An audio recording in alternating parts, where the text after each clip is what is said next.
Here was a guy who was looking for purpose, I think.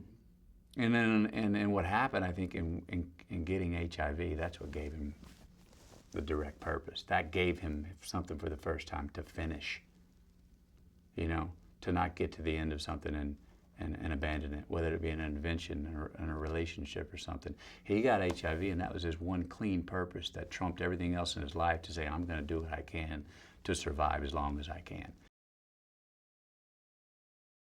We start not long before he finds out he has it, or is told he has it, and doesn't believe he has HIV.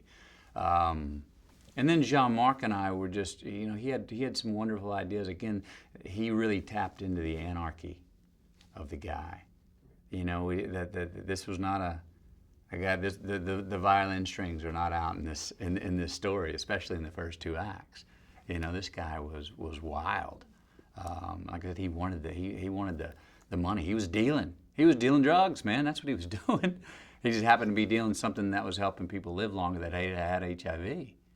And he was making money off of it. Like he says, he wasn't running a charity. So there was an anarchy to the guy.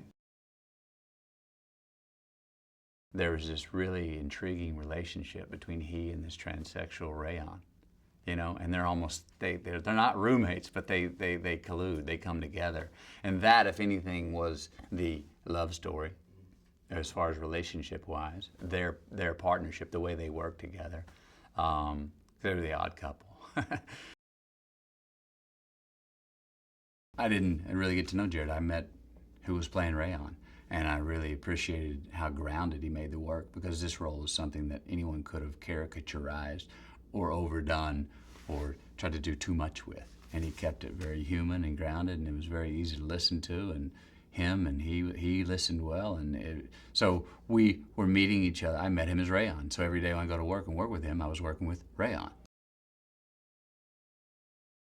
Jennifer's got an elegance and a humanity where you just know that she damn well cares about people and wants to do the best thing. She's in a very difficult role. She had to be the character that walks the tightrope and can't really commit one way or the other. That's hard to do. Obviously, they couldn't have a sexual relationship, although I'm sure Ron, underneath his skin, if he wouldn't have been HIV positive, would have loved to. So there's a sort of an almost sobering innocence in their relationship, of just, as he says, man, nice restaurant, good meal, beautiful woman, feel like a human being again. There's an innocence and a sadness to the situation that's portrayed there.